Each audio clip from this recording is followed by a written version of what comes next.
Bonjour mes décieux co-créateurs, c'est Lilou, je suis à Paris, vous reconnaissez peut-être mon invité parce que c'est David Laroche. Bonjour David. Bonjour Lilou, tu vas bien? Je vais super bien, je suis ravie et je suis sûre qu'il y a plein de personnes qui regardent là qui sont complètement ravies de nous voir ensemble parce que quand même on est des youtubeurs globe-trotters, on s'arrête plus là. Ouais, c'est clair qu'on voyage pas mal et on se croise des fois à 2 jours près aux États-Unis, c'est cool qu'on puisse se croiser physiquement. Ouais. Alors on va parler de ça parce que c'était sacrément osé pour toi de tenter une aventure aux États-Unis alors que t'étais pas du tout, voire même pas presque bilingue. Non, ouais, c'est clair. Ah.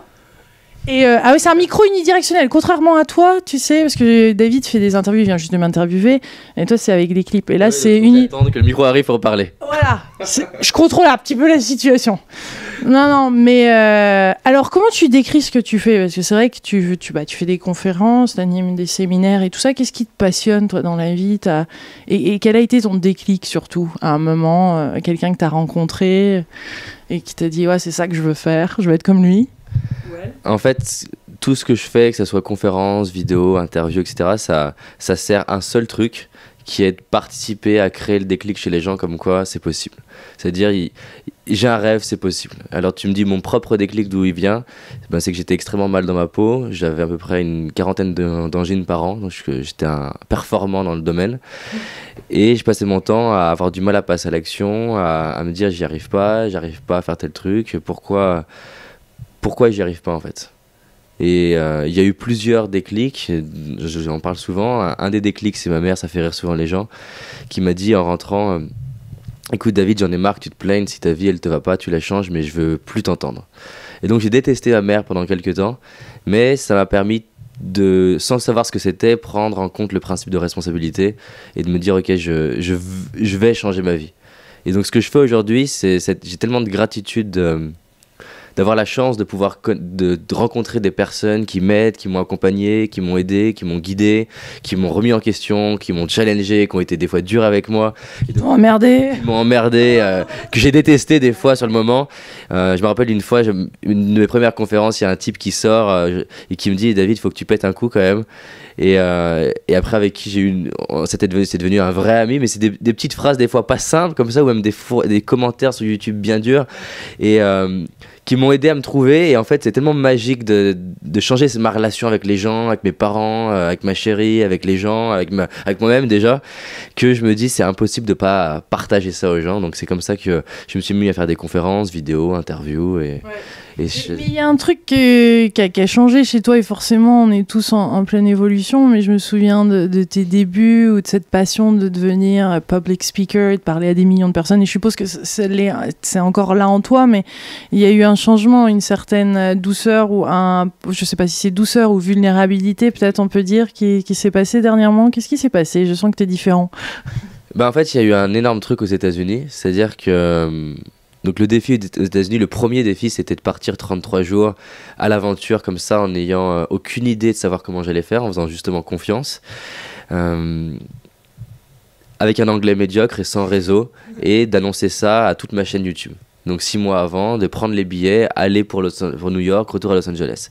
Et c'est clair que ça a été challengeant les premiers temps, plus en termes d'interview, et arrivé à peu près à 15 jours où j'avais fait plein de petits pas, j'avais vraiment incarné ce que je transmets. On était au Four Seasons de Beverly Hills, donc c'est le Four Seasons qui a été utilisé. Comment c'est? Pretty Woman, donc la chérie de David est juste derrière la caméra et elle est là pour tout superviser, Julie. C'est le Four Seasons qui avait été utilisé pour Beverly Hills, enfin pour Pretty Woman, pardon.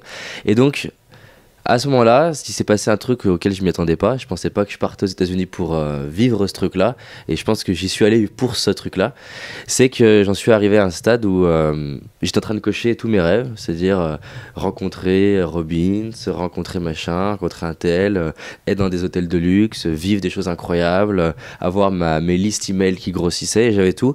Et en fait, d'arriver au summum de mon mal-être. Et donc du coup ce truc là s'est activé en moi, de dire mais merde, mais t'as 10 personnes pour s'occuper de toi dans le Four Seasons, t'as les États-Unis, t'en as rêvé pendant des années, t'es en train dans 1 heure t'as David Allen qui est, je sais pas si tu connais, c'est le livre le plus vendu sur l'organisation dans le monde, sur l'entrepreneuriat, Get Things Done. Et je me suis dit t'es pas foutu d'être heureux en fait. Et vu que c'est cette phrase de Gandhi que je me répète tous les jours, be the change you want to see in the world, et ça me mettait des grosses baffes de me dire mais qui t'es en fait pour ne même pas arriver à être heureux. Et en fait le temps passe et on est à l'heure où on doit partir. Et je pars toujours pas parce que j'ai vraiment pas envie et je suis à un stade de mal-être que j'avais peut-être eu 9 ans plus tôt, à mes 15 ans en fait. Et je comprends pas ce qui se passe. Et en fait, ce qui se passe, c'est que je me mets une pression énorme parce que vu que j'ai le rôle d'inspirer les gens, je m'autorise même plus en fait d'être mal, de ne pas être bien ou de ne pas arriver à profiter. Donc, et j'ai cette phrase dans la tête de me dire, mais tout ce que tu enseignes aux gens, finalement, la fin, c'est d'être malheureux. Donc pourquoi tu fais ça? C'est-à-dire que non seulement tu es malheureux, mais en plus tu vas aider les gens à être malheureux. Donc je suis en train de m'effondrer. 1 heure après, on n'est toujours pas parti. Et je me dis, mais qui t'es pour aller rencontrer David Allen si t'es même pas capable d'être heureux en fait? Et il y a cette phrase dans ma tête qui me dit, fais-le peut-être même pas pour toi, fais-le parce qu'un jour tu vas rencontrer quelqu'un, un entrepreneur ou n'importe qui a vécu ce même truc. Et je sais qu'il y en a qui réussissent, qui ont tout pour réussir mais qui n'arrivent pas à être heureux. Lève-toi et vas-y. Et peut-être au moins tu vas trouver une solution pour pouvoir aider ces gens-là, même si c'est pas pour toi. Donc fais-le pour eux, vas-y. Voilà. Et ça donnait la puissance. J'ai un tempérament à la base à bien fonctionner pour moi, donc ça m'a allé chercher sur ce truc-là. Et donc je vais voir David Allen, je lui dis pas exactement la vérité par rapport à mon retard. Et on fait l'interview qui est moyenne avec mon anglais pourri, puis après on va au restaurant ensemble. Et il se fait chier. Je vois bien qu'il se fait chier. 1, je suis pas dans une super énergie, et 2, j'ai un anglais pourri. Donc le cumul des deux fait que je vois bien qu'en plus il est entrepreneur, il est connu, il a d'autres choses à faire que d'être avec moi à ce moment-là. Et en fait, arrive à un moment du dîner où je me dis en fait, t'as plus rien, sois authentique avec lui en fait. Et donc je lui dis, tiens David, en fait je vais te dire la vérité, si je suis pas venu, si je suis arrivé en retard, c'est que j'avais pas envie de te voir. Que j'étais mal, que je me sentais mal dans ma peau, j'étais vraiment au plus bas. Et en fait, au moment où j'ai fait ça, d'un coup, j'ai commencé à respirer, ma gorge, elle s'est ouverte, j'ai commencé à me sentir mieux. Et en fait, j'ai vu que lui, d'un coup, son regard avec moi, il s'est transformé, la relation, elle a commencé à changer. Et alors, plus surprenant pour moi à ce moment-là, c'est que j'ai commencé d'un coup à devenir fluide en anglais, ce que j'étais pas avant, à parler avec aisance et à moi le coacher, en fait, ce que je fais à longueur de journée en France, à le coacher par rapport à ses propres peurs. Et c'est le fin du repas où David Allen, il me dit, écoute David, merci. Tu m'as aidé à transformer une peur. Et là, à ce moment-là, j'ai validé, mais peu importe la personne, t'as un vrai don pour accompagner les gens. Quand tu te libères et que tu cherches pas à être quelqu'un d'autre, t'as un vrai don pour aider les gens à passer à l'action, à se connecter à leur peur, à transformer ça. Et là, ça a commencé à arriver. Plus les discussions avec Julie. Après, je rencontre Christine Lewicki qui me partage comment elle a démarré avec sa vulnérabilité. Il y avait en même temps Brené Brown, Julie, on avait parlé. Et tout se mélange et du coup, c'est la deuxième chose, je fais une vidéo. Là, c'était ma première vidéo comme ça, où en fait, c'était 2-3 jours après, je suis super mal, encore une fois. Et au lieu de garder ça pour moi, en fait, j'allume la caméra et je filme ça. Je filme moi au pire, ce qui n'est pas du tout mon genre. C'est-à-dire que moi, d'habitude, c'est moi au meilleur que je montre. Et là, je me filme au pire et comment je vais transformer ce pire en meilleur en à peu près 5-6 minutes. Je fais cette vidéo et je mets à peu près 1 mois à oser la publier. Parce que vraiment, donc elle s'appelle Comment gérer la peur en live, un truc comme ça. Je suis vraiment au plus bas, je partage mes problèmes de finances, que vu que je prenais des hôtels de luxe, c'était 500 € par jour à peu près de nuit. Et pourquoi je faisais ça? Parce que je voulais accueillir des millionnaires dans un environnement auquel ils ont l'habitude. Et gratitude d'avoir fait ça, c'était magique de le faire comme ça. Et en même temps, vu que j'ai une activité en présentiel et que je ne suis pas en France, donc j'ai plus d'entrée d'argent et je suis à 500 € de dépenses. Donc j'arrive à un challenge financier qui est compliqué, parce qu'il me reste 15 jours de voyage à faire. Je fais cette vidéo, je la publie, et là, il y a, je sais pas, des centaines de personnes qui m'ont écrit pour me remercier en me disant « David, en voyant ça, tu m'as autorisé, en fait, à moi aussi à être vulnérable. » Et il y a aussi une dernière personne, voilà, c'est Mark Victor Hansen, qui me dit « David, je sais que tu vas réussir. C'est certitude, je vois ton énergie, je vois ta persévérance, je vois comment tu fais les choses. Simplement, si tu te montres que puissant, les gens vont t'admirer, les gens vont être fascinés, parce que tu peux être fascinant, là, t'as quelque chose, mais simplement, ils vont juste se dire, lui, il peut, pas moi. Il dit, par contre, si tu parles de tes réussites, mais aussi des moments de dons et de doutes, ils vont se dire, si lui, il peut, je peux. Et en fait, à ce moment-là, ça crée quelque chose en moi, parce que mon message, c'est de dire, c'est possible pour vous. Et donc, j'ai commencé dans mes conférences à parler de mes galères, alors j'en parlais, mais je parlais des galères du passé. C'est-à-dire de celle qui était largement gérée. Ma timidité, quand on me voit sur 400 personnes en train de rire sur scène, on se dit pas qu'il a été timide. On se dit, bon, peut-être il a été timide. Mais non, de plus parler de Ce qui se passe maintenant. Ma première conférence aux États-Unis, il y a 6 mois, où j'étais comme ça, vraiment tétanisé, où je monte sur scène et j'ai peur et je finis la conférence et je la trouve nulle, ma conférence, mais en fait, comment je transforme, ou ma première conférence avec Seth Godin, première conférence en anglais, où je suis sur le train en train de me dire à Julie, mais elle est pourrie ma conférence, mon interview. Et comment je fais pour revenir en me disant, tu fais pas ça pour réussir l'interview, tu fais ça pour devenir une nouvelle personne qui, peu importe les situations, peu importe les choses, transforme, crée de la magie pour toi et pour les autres. Et donc depuis que j'ai transformé ça, depuis les États-Unis, ben, les gens le ressentent, je le ressens, et tout se transforme en fait. Parce que, je prends ce qu'il y a et je le mets au service des autres. Et 2, je pense que j'incarne du coup beaucoup plus ce que je cherchais à incarner, qui est plus seulement du passage à l'action, mais de la vraie acceptation, du vrai amour de moi-même. Voilà. Et c'est tellement beau de voir un homme dans cette énergie-là, et ouais, j'essaye de vraiment l'encourager à travers les vidéos ou les interviews, ou même tout à l'heure dans la conversation que j'ai pu avoir avec Julie, qui est aussi sur Internet, cette vidéo que vous pouvez retrouver. Mais c'est ce côté c'est beau pour une femme de voir un homme s'ouvrir comme ça et de montrer sa vulnérabilité, et c'est beau pour d'autres femmes de voir d'autres femmes aussi qui s'ouvrent, et c'est ça le vrai changement. C'est ça le changement de paradigme pour nous tous. C'est ça l'accès, c'est ça cette ouverture de cœur, c'est ça l'accès à un monde, un nouveau monde. Parce que quelque part, je suppose que ça a transformé ta vision de pas mal de choses, de personnes, ta façon de faire, non, de la direction dans laquelle tu t'allais. Ma façon d'accompagner, ma façon d'être avec les gens, d'être avec aussi les situations. Par exemple, justement au Théâtre Adia où tu étais hier, en pleine conférence... j'ai un trou. J'ai rarement des trous comme ça. Et c'est clair que du coup, c'est guérisseur de pouvoir juste me marrer en disant je sais plus où j'en étais. Moi, ça m'arrive à chaque conférence. J'ai perdu mon fil, alors ça. Mais alors justement, c'est intéressant parce que pour le coup, ça m'arrive forcément de moins en moins parce que j'en fais énormément de conférences. Mais ça a été magique parce que du coup, le fait d'en parler, donc les gens m'ont repris, m'ont aidé à reprendre, mais surtout j'ai pu prendre ce truc-là pour illustrer en disant ce que je viens de vous faire là. C'est ce que je vous invite ce que je vous propose d'essayer d'expérimenter. Et en fait, ça a donné de la puissance à la conférence alors que ça pouvait être un problème. Donc ouais, ça m'a... Et aussi la rencontre avec John DeMartini. Et, oh, il est beau, John DeMartini. Il y a plein de vidéos. D'ailleurs, il y en a certaines qui sont sous-titrées des interviews. Super. Et m'a aidé encore plus. Alors je l'avais avant le voyage, mais encore plus en profondeur, à aller intégrer pas seulement le positivisme, tout est nickel, tout est parfait, mais que la perfection, elle est dans les deux. Et je l'avais là. Mentalement, je l'avais compris, mais c'est une autre chose de sentir que, ok, ça paraît vraiment pourri, mais en fait, peut-être que c'est juste parfait. Et ça, c'est effectivement, ça crée du bien-être qui dépasse la théorie d'être positif, en fait. Là, on est dans ton studio, hein, c'est pour ça qu'il n'y a pas la Tour Eiffel derrière nous, parce que d'habitude, j'aime bien avoir des petits décors et tout. Pas loin. Hein. Ouais, quelle est ta vision de comment tu te vois dans quelques années, studio ou déplacement?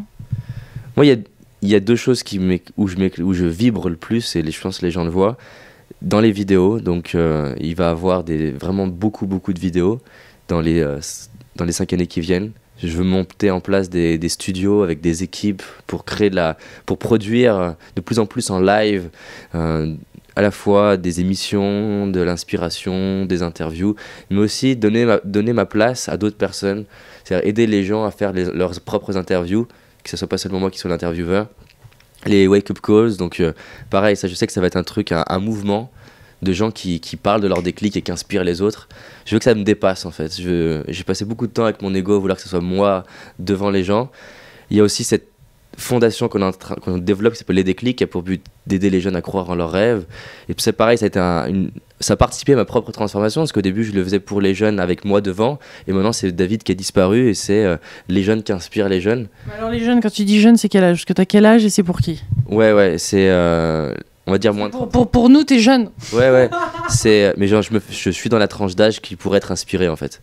Donc c'est, on va dire, moins de 30 ans. Voilà, moins de 30 ans, mais surtout, c'est lycéens et étudiants, notre cible prioritaire, de les aider à réaliser que peu importe ce qui se passe, il y a des opportunités, et ils sont une opportunité pour les autres et pour eux-mêmes. Ça, c'est la deuxième chose. Et la troisième chose, c'est je m'éclate sur scène. Je pense que toutes les personnes qui sont venues me voir en conférence le voient, et de plus en plus d'humour. Parce qu'en fait, l'idée, c'est que moi, ce qui me touche, c'est de toucher les gens qui ne sont pas touchés. Donc c'est pour ça que j'ai fait une intervention dans le métro avec un porte-voix.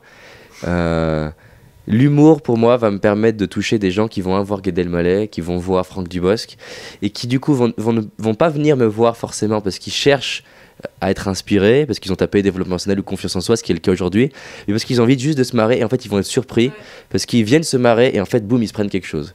Et ça pour moi c'est le futur de ce que je crée. C'est-à-dire qu'aujourd'hui, je suis sur une conférence sur la confiance en soi, il y a 70% de clés, on va dire, d'histoire, etc., et 30% d'humour.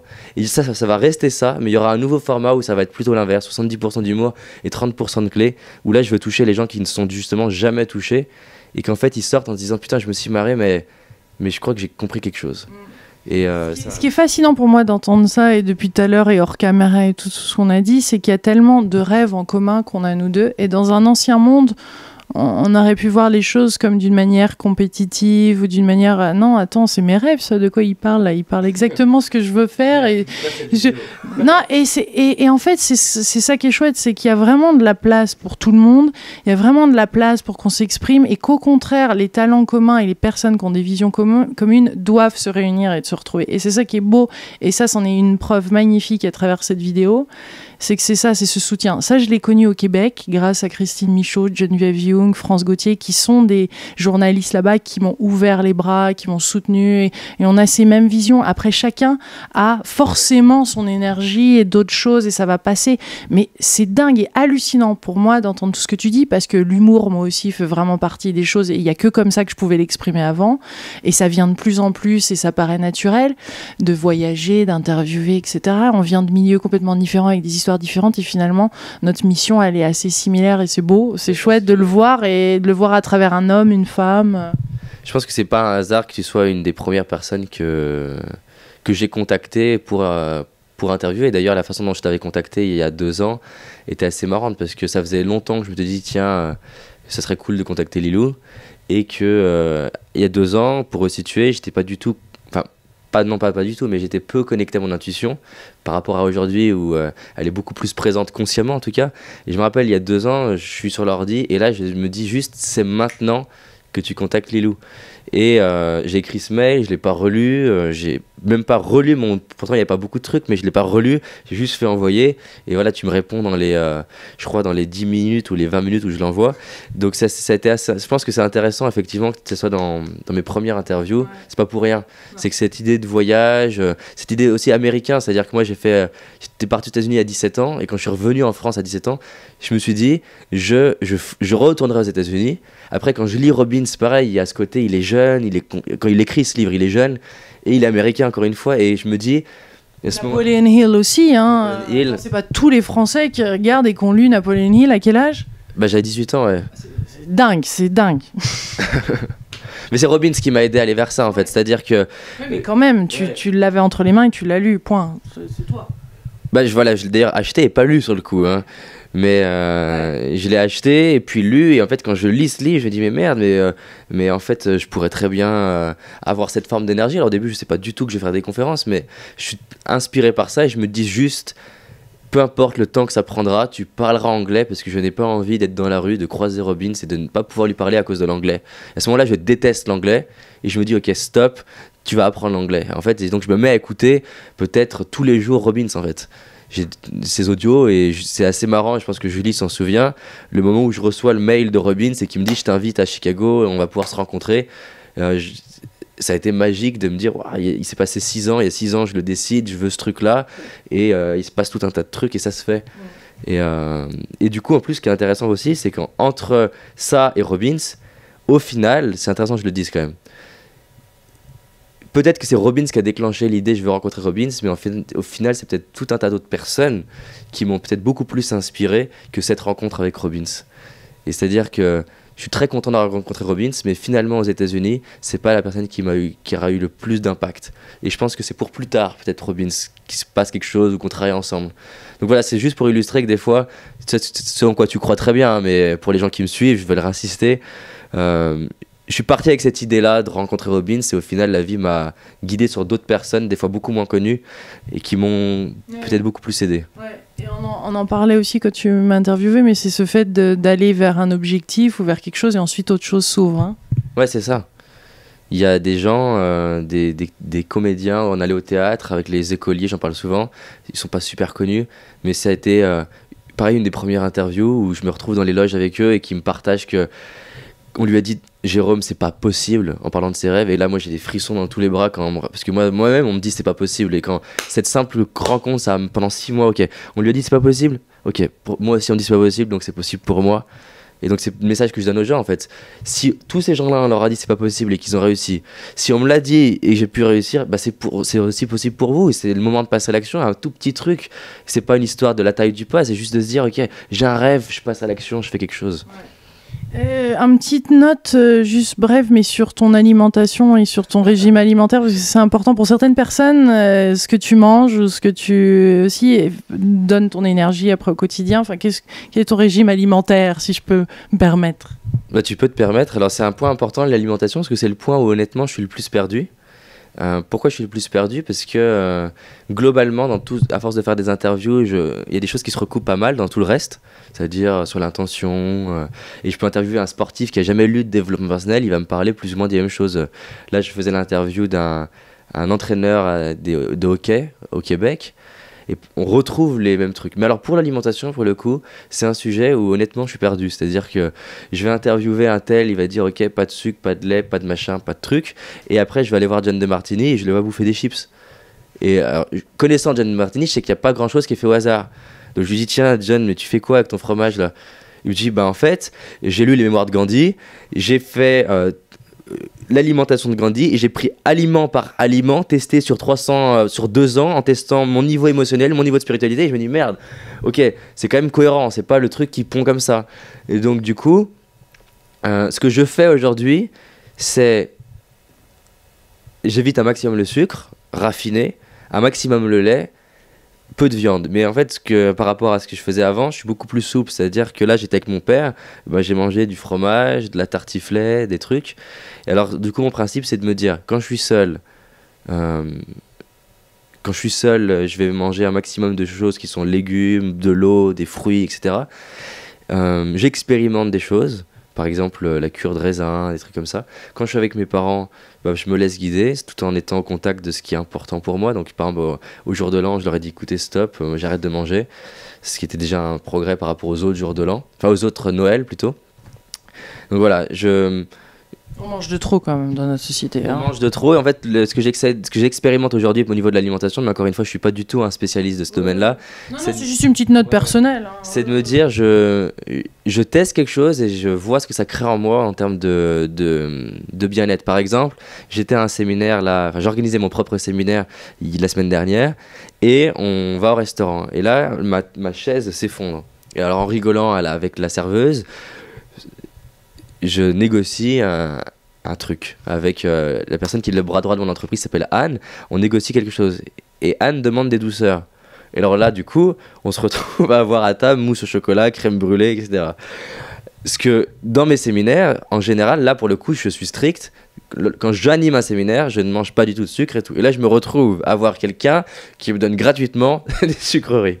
Et donc, j'ai un vrai challenge parce que là, je le paye pas et il est sous mes yeux et j'adore la mousse au chocolat et c'est à 30 cm de moi avec en plus tous mes participants. Donc, est-ce que je la prends? Est-ce que je la prends pas? Et là, je me dis, est-ce que je la prends en douce? Et alors, je me dis, est-ce que c'est vraiment cohérent de la prendre en douce? Et donc, je me dis, ok, t'as envie de prendre cette mousse au chocolat? Prends une cuillère de mousse au chocolat. Donc je prends une première cuillère, je me dis putain c'est quand même bon, merde. Je prends une deuxième cuillère de mousse au chocolat, je me dis merde c'est quand même super bon. Et là je prends une troisième cuillère. Et alors là c'est génial parce que du coup c'est mon corps qui me dit stop. Et en fait pendant les 5 minutes derrière j'ai senti mon ventre qui était là, qu'est-ce que tu fais David, t'es pas en train de t'honorer. Et du coup c'est nouveau pour moi de moins décider avec ma tête, de laisser mon corps me dire non là c'est pas bon, c'est pas dans la bonne voie. Parce que justement, au niveau de l'alimentation, j'entends tout et son contraire. Donc, j'apprends plus. Ce que m'a dit John, c'est expérimente et vois ce qui se passe chez toi.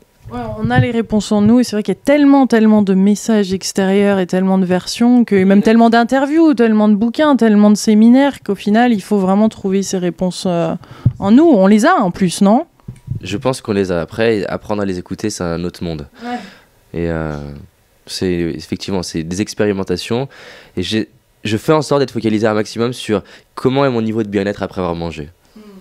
En tout cas, David, je suis ravie de cette conversation. Je sais qu'on en aura d'autres dans d'autres parties du monde. Certainement, on se retrouvera, qui sait, avec la Statue de la Liberté. Très content. Aux États-Unis, je serais très content de refaire une vidéo. Ce serait un symbole pour moi.